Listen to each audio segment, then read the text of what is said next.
Channel Dhanashree classes. बच्चों, आज हम मुहावरा देखेंगे। मुहावरा किसे कहते हैं और मुहावरे कैसे होते हैं, उनका वाक्य में प्रयोग किस तरह से किया जाता है, इसके भी कुछ एग्जाम्पल्स हम यहाँ पर देखते हैं। तो चलिए वीडियो स्टार्ट करते हैं।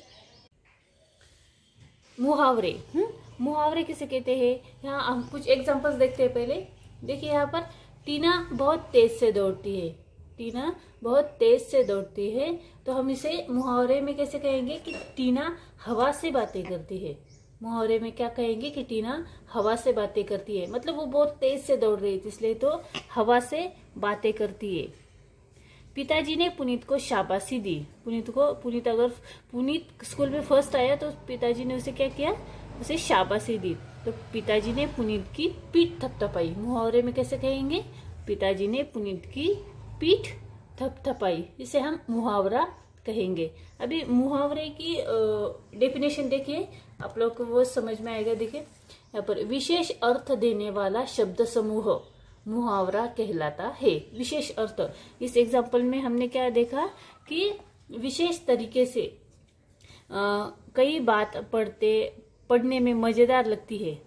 इन पिक्चर में हमने क्या देखा कि विशेष तरीके से बात कही गई है, मतलब पिताजी उसकी पीठ थपथपा रहे हैं, तो शाबाशी दे रहे थे। हमने क्या कहा कि उसकी पीठ थपथपा रहे हैं, तो हमने मजेदार करके ये बात उसे कही, विशेष शब्दों में कही कि बच्चे को भी अच्छा लगा। और ये लड़की जो तेज दौड़ती है, तो उसे क्या कहा कि वो हवा से बातें कर रही है, हवा के साथ दौड़ रही है, हवा से बातें कर रही है। तो ये भी उसके लिए क्या हुआ, प्रोत्साहन ही हुआ। इसीलिए इसका मुहावरा का प्रयोग किया जाता है। मुहावरे के प्रयोग से भाषा निखर उठती है। ये वाक्य के अंश होते हैं। भाषा निखर उठती है और ये क्या होते हैं, वाक्य के अंश होते हैं। और कुछ मुहावरे हम यहाँ पर देखते हैं। देखिए कुछ मुहावरे तथा उनका प्रयोग। पहले देखिए, आंखों का तारा। मतलब जो बहुत प्यारा होता है उसे हम आंखों का तारा कहते हैं। माँ हमेशा अपने बच्चों को क्या कहती है, तू मेरे आंखों का तारा है, बहुत प्यारा है। रीना सबकी आंखों का तारा है। वाक्य में उपयोग किया है हमने मुहावरे का, ना कि उसका जो अर्थ है उसका वाक्य में उपयोग नहीं करना है। आंखों का तारा जो मुहावरा बताया गया है, उस मुहावरे का वाक्य में उपयोग करना होता है।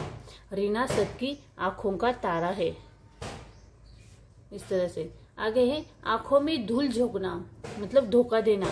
किसी इंसान ने अगर दूसरे इंसान को धोखा दिया, तो उसे हम क्या कहते हैं कि उसने आंखों में धूल झोंक दी।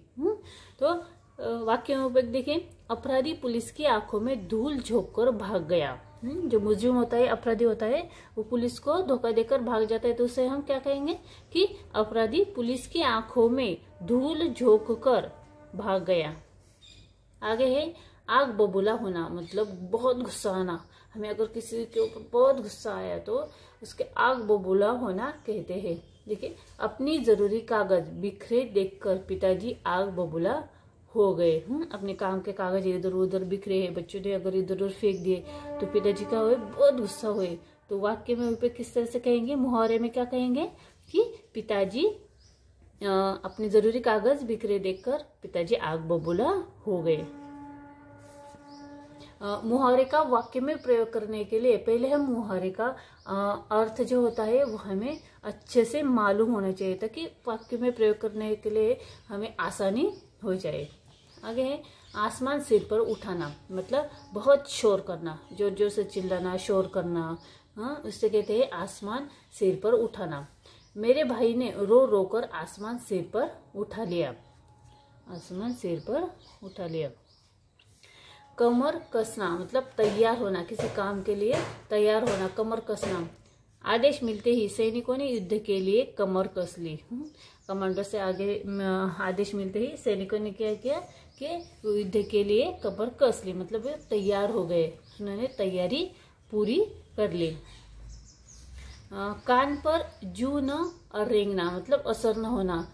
अगर बच्चे अगर किसी बात को सुन नहीं रहे, तो माँ या हमारे रिलेटिव्स, हमारे दादा दादी बच्चों को बोल रहे हैं कि ये मत करो, ये मत करो, और बच्चे उस बात को अनदेखा करते, अनसुना करते हैं, तो सुनते नहीं है और जो करना है वही करते हैं। उसे क्या कहते हैं, कान पर जू न रेंगना, मतलब उन पर कुछ भी असर नहीं होता। असन्न होना। राजेश को कुछ भी कहो उसके कान पर जू तक नहीं रेंगती, मतलब उस पर कुछ असर ही नहीं होता, कान पर जू तक नहीं रेंगना। कान भरना मतलब चुगली करना।